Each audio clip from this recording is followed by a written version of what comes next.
तर मुंबईच्या परळमध्ये मनसेतर्फे हे कोकण महोत्सवाचं आयोजन करण्यात आलंय। या महोत्सवाला ठाकरेंच्या शिवसेनेचे अरविंद सावंत यांनी उपस्थिती लावली। यंदा या महोत्सवाचं 11वं वर्ष आहे आणि मनसे नेते बाळा नांदगावकरांनी हा महोत्सव सुरू केलाय।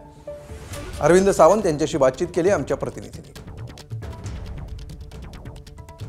अरविंद सावंत आपल्या सोबत आहेत। खरं तर मनसेच्या कोकण महोत्सवाला अरविंद सावंतांनी हजेरी लावलेली आहे। अरविंद सावंतजी, तुम्ही एक आता वाक्य म्हटलात की गंगा यमुना एकत्र आलेली आहे, संगमात कळू नये की कुठला गंगेचं की यमुनेचं पाणी, कसं घ्यावं हे वाक्य? तुम्ही वाराणसीत गेला तर तुम्हाला यमुना आणि गंगेचं पाणी वेगळं दिसतं, तसं ते क्षणभर दिसतं वेगळ्या रंगाचं।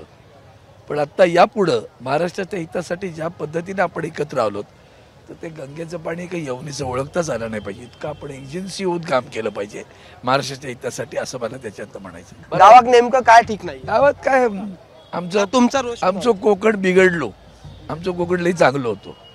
मालवण बोलले तर जरा आणखीन आमच्या कोकणात मधु दंडवती निवडून दिले, आमच्या कोकणात बॅरिस्टर नाथपाई निवडून दिले, आमच्या कोकणात अगदी प्रभू निवडून दिले।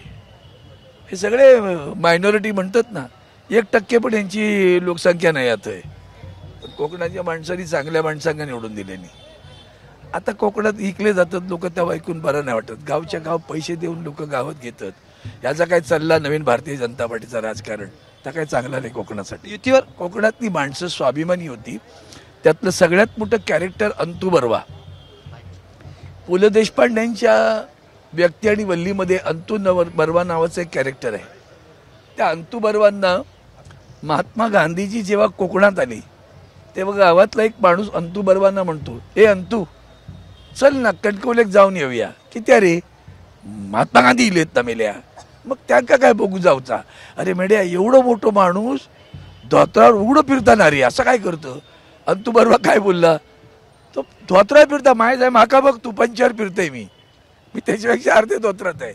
असला कोकणी माणूस होता, तो कधी विकला जात नव्हता, प्रलोभनाला बळी जात नव्हता। तो अलीकडे बळी जाताना पाहतो तेव्हा कोकणच्या विकासापेक्षा अख्खा कोकणातला वेळ काळ राजकारणात जातोय।